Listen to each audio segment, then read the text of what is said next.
Hi, hello everyone and welcome back to my YouTube channel. First of all, Ramadan Mubarak, Ramadan Kareem. I wish welcome Mubroka to everybody celebrating, everybody observing the month of Ramadan and fasting, but also anyone else who's interested or anybody else who's here. I hope you have a very peaceful month filled with faith, filled with happy moments with your families and also filled with good deeds. I also want to take a small moment to acknowledge the suffering that the people of Gaza are going through currently in Ramadan. It's been going on for 7 months. It's a very heavy topic that's really clouding all of our days. We're thinking about it constantly, and I'm sure that everybody is helping the best way they can. I think we should keep doing what we're doing. Of course, praying is very important, but also helping practically in any way we can.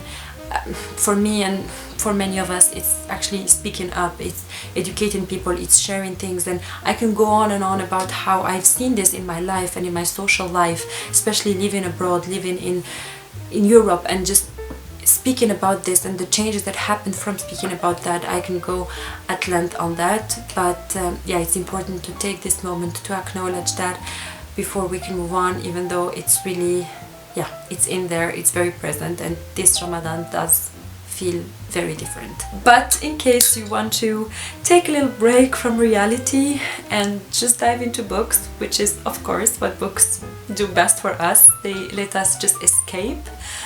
Even though actually, well, there are some books here that are not really for escapism, but to a certain degree. This is another episode of my 5 books recommendation series. I love making this series because I just love recommending books, of course, obviously, this channel. And yeah, I just like to group books in different categories, just play around with putting them together and just recommending them to you guys. It's just something I love to do. In today's video, I had an idea to share with you some books where the setting, mainly the city or the country or the place where the story unfolds, is a character in itself and just plays a very central character role in the narration of the story.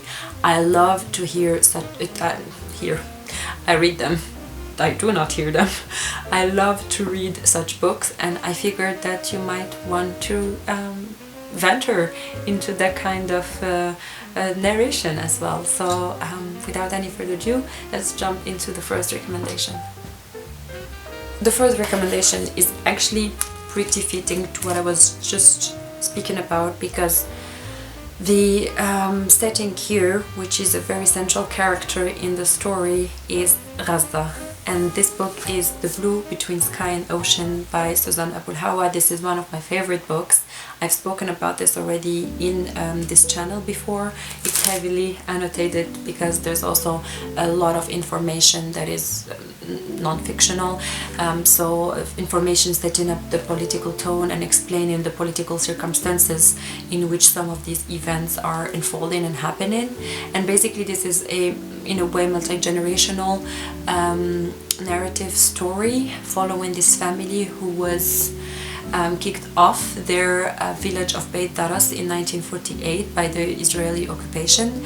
And fast forward, we are following Noor, our main protagonist, who's coming back to Gaza and then discovering the links to the land, the links of kinship to the place and to a family, and we just get to learn the story of this family that has been displaced. The premise of the Palestinian struggle of displacement and this perpetual story of Palestinian refugees, of course, as a huge part of the Palestinian identity as we know it, and the imagery of Gaza, the descriptions of the land, of the Mediterranean, of the people, of the street, of the smells, is extremely hard to process currently.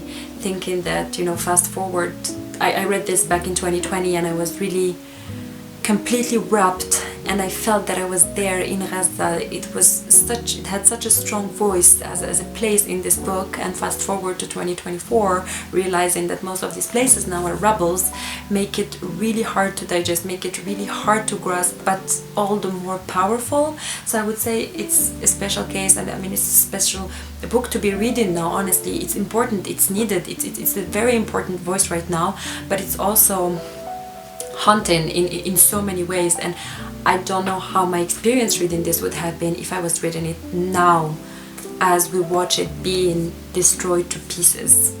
I would say pick it up. I'm just glad that Gaza and the essence of Gaza is captured in this literary form, but I would highly recommend anybody to pick up this book. Anybody and everybody, really.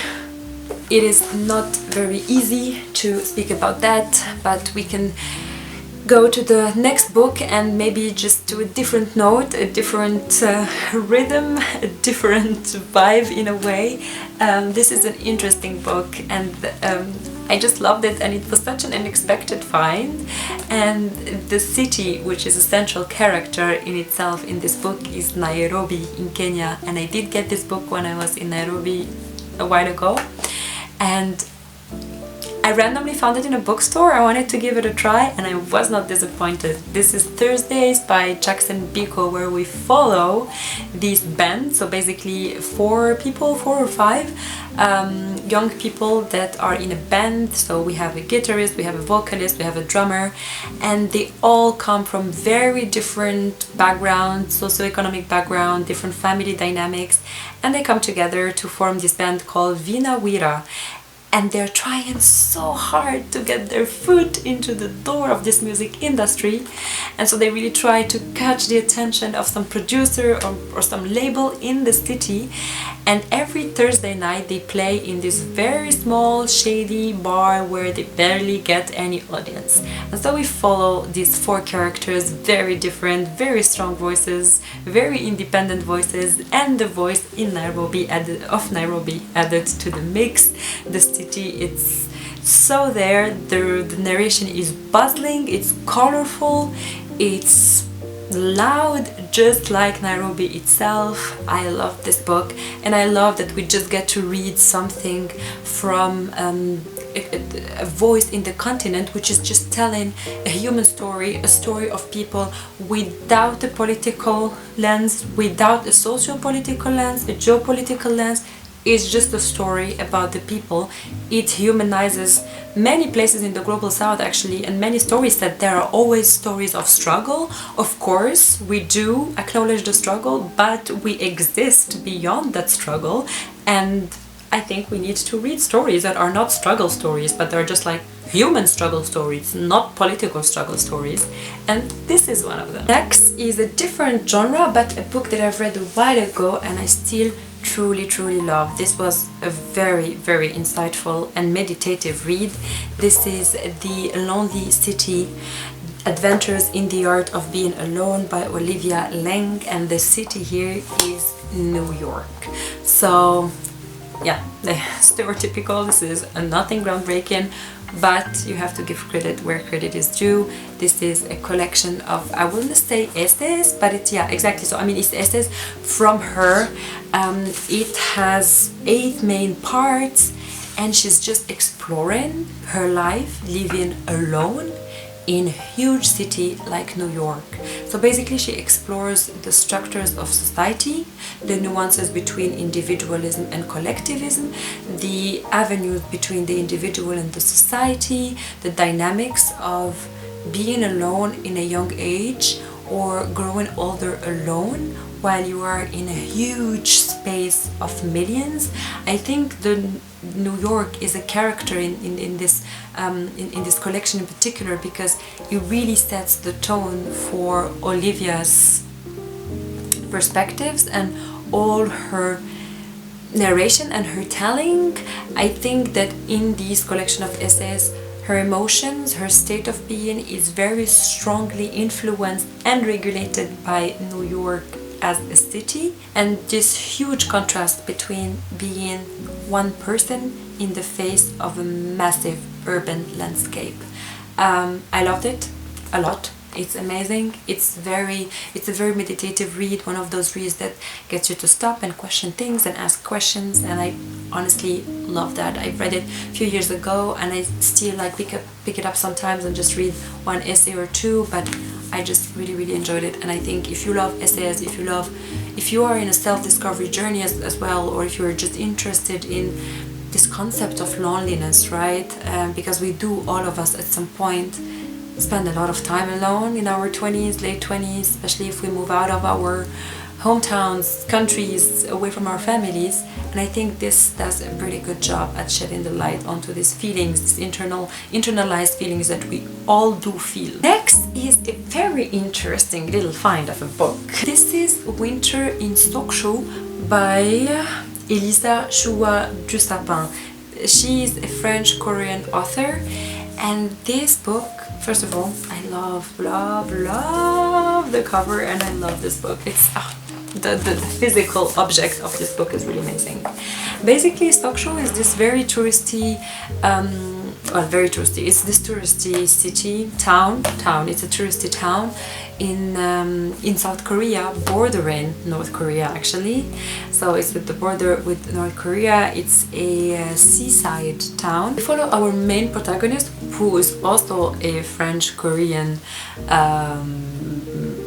female, and she works as a receptionist in this guest house. And one winter day, this very interesting French graphic novelist shows up, and he is there to find some inspiration from this town and write his book. And they form this very interesting relationship, friendship, and we just explore this relationship forming and folding and unfolding in the next day. We are in this town which is cold, which is dominated by the sea, where there is still the shadows and ghosts of a past war with North Korea, and the shadow of the separation of the two, and these dark days. I felt like when I was reading it, I could smell the sea, I could smell the markets. This is a very atmospheric book, right? And you get to get to know more about this Stockshaw place. And I just think that the town as a character had a very silent but strong presence. And this is the best way I can describe it. And it's a very curious little book. And yeah, this is a very this is something, a theme that's very recurrent in like Korean and Japanese literature. These reading experiences where you are suspended between the reality reading the book, and somewhere up there dreaming, you know, very Japanese Korean signature style actually. So that's the best I can, some ASMR. Okay. Last book, I think you know it. I was actually thinking before putting it in the video again, I'm like, Sofia, these people have heard so much about this book from you. Maybe you want to do something else or show something else, but I just can't. It's just so good. And I mean, I feel like the main protagonist of this book is the city actually, no one else.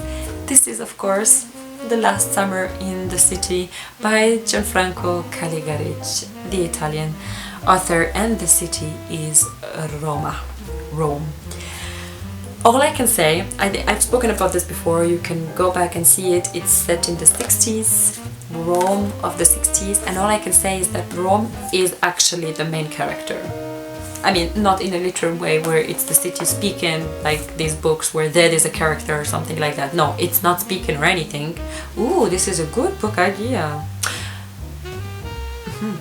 The main show is the city and the description of the city, and how this city tears apart the lovers, tears apart your dreams and aspirations, and brings you to your knee, but you can do nothing but marvel at its beauty and be at its feet.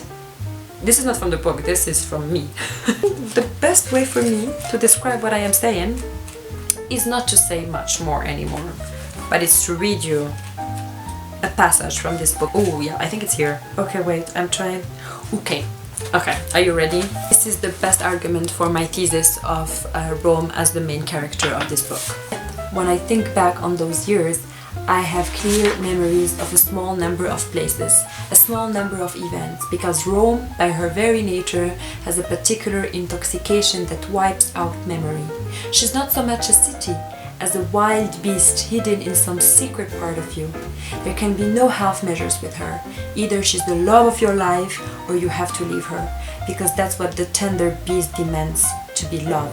That's the only entrance toll you'll have to pay from wherever you've come, from the green hilly roads of the south or the straight sea-wing roads of the north, or the depths of your own soul. Oof. If she's loved, she'll give you herself to you whichever way you want her. All you need to do is go with the flow, and you'll be within reach of the happiness you deserve. You'll have summer evenings glittering with lights, vibrant spring mornings, cafe tablecloth ruffled by the wind like girls' skirts, keen winter and endless autumns, when she'll seem vulnerable, sick, weary, swollen, with shredded leaves that are silent underfoot. You'll have dazzling white steps, noisy fountains, ruined temples, and the nocturnal silence of the dispossessed, until time loses all meaning, apart from the banal aim of keeping the clock hands turning. Oh my god! This is one, honestly, and I am not being dramatic, this is one of my favorite segment, my favorite passage in all of the literature I've consumed. For me, this is right there. This is like, it hits the perfect spot for me as a reader. So yeah, this is all I'm going to say about this book, because you've heard enough. Those were my book recommendations. I'm trying to drink a lot of tea after breaking my fast. I think it's the only way I can consume water, because I just have issues drinking raw water, so the only way I can stay hydrated is by drinking the tea. And also, can we talk about caffeine deficiency while fasting? I have to wake up at 5 a.m. every morning to actually for suhoor, so I actually have my breakfast but drink a huge cup of coffee, and that's the only way I can work during the day, I can stay sane, and I don't crumble under the weight of my migraines. So yeah, cheers. Thank you very much for joining me on this post-iftar sessions recommending books. I hope I won't be gone long again before you see the next video. I hope we can slowly start being on some sort of roll. Do not forget to subscribe to the channel if you're interested, and activate the little bell. Like this video as well, it really helps with the algorithm, which doesn't really like me, and I deserve it because I'm not really here so often, so yeah. And yeah, I hope you spent some good times with me and you had a small cozy little fuzzy moment feels. I miss doing this so much. I'm so happy I'm doing it again. I wish you all wonderful Ramadan once again, and beautiful rest of your day. Bye everyone.